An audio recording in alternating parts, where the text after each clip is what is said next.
नमस्कार, मी ऑथर संगीता देवकर आणि माझ्या लिखाणातील उपयुक्त टिप्स अँड ट्रिक्स या मायक्रो पॉडकास्ट मालिकेमध्ये तुम्हाला सर्वांचं खूप खूप स्वागत आहे।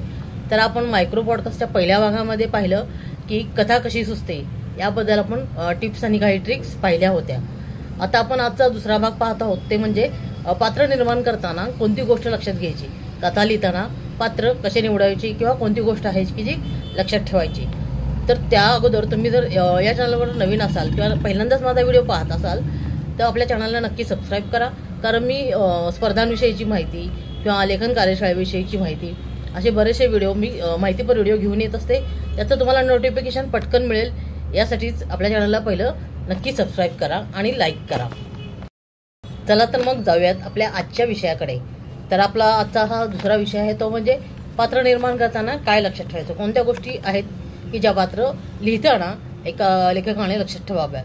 तर आपल्या कथेतील पात्र हे वाचकांना अगदी खरोखर अशी वाटली पाहिजेत आणि वाचकांचं त्या पात्रांशी एक भावनिक नातं निर्माण झालं पाहिजे। ही गोष्ट महत्त्वाची आहे, ती प्रत्येक लेखकाने ती आवर्जून या गोष्टीकडे लक्ष दिलं पाहिजे। तर पात्र निर्माण करताना पहिली गोष्ट लक्षात ठेवायची म्हणजे तुमचं उद्दिष्ट ठरवा। म्हणजे हे जे पात्र तुम्ही निवडले ते कथेमध्ये कोणती भूमिका बजावणार आहे, जसं की तो पात्र नायक आहे, खलनायक आहे की सहाय्यक आहे, म्हणजे लेखक किंवा लेखिकेचा तो मित्र मैत्रीण आहे किंवा खलनायक आहे, कोणत्या पद्धतीची ती भूमिका साकार करणार आहे या कथेमध्ये ते पहिलं तुम्ही ठरवून घ्या। दुसरं म्हणजे व्यक्तिमत्व ठरवा।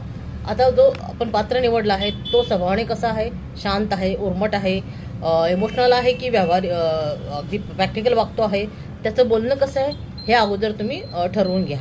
हा झाला दुसरा भाग। त्याच्यातला तिसरा म्हणजेच की भूतकाळ द्या। प्रत्येक पात्राचं भूतकाळ काय आहे किंवा त्या पात्रावरती त्याचा भूतकाळ हा परिणाम करत असतो, कथेमध्ये हे खूप महत्त्वाचं असतं। त्यासाठी भूतकाळ ठरवा, म्हणजे प्रत्येक पात्राला काहीतरी भूतकाळ द्या, जेणेकरून वर्तमान काळामध्ये तुमची कथा लिहिताना पात्रावर त्याचा भूतकाळ परिणाम करतो। आणि हे खूप उत्कृष्ट असं हा पॉईंट आहे की ज्याच्यामुळे कथेला एक वेगळं वळण मिळू शकतं। पुढचं म्हणजे चौथी गोष्ट म्हणजे विशेष लकब। आता प्रत्येक पात्राची बोलण्याची किंवा वागण्याची एक सवय असते किंवा एक लकब असते, एक खास शैली असते की त्याच्यामुळे ते पात्र आपल्या लक्षात राहतं। आता शोले हा सिनेमा तुम्ही सर्वांनी पाहिला असेल, त्याच्यामध्ये गब्बर सिंगची भूमिका बरेच वर्ष म्हणजे आधुनिक लोकांच्या लक्षात आहे।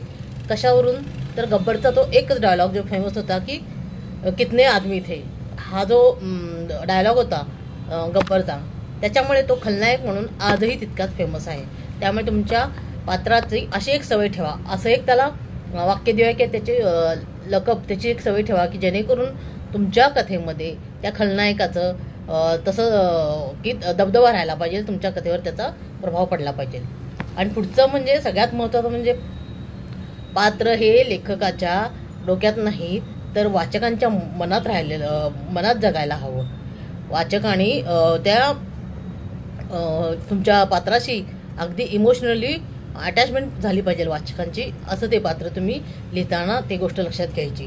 कारण लेखकाशी जास्त कनेक्ट होण्यापेक्षा वाचकांनी तुमच्या कथेतल्या पात्राशी कनेक्ट झालं पाहिजे, तरच तुमची कथा उत्तम प्रभाव पाडू शकते।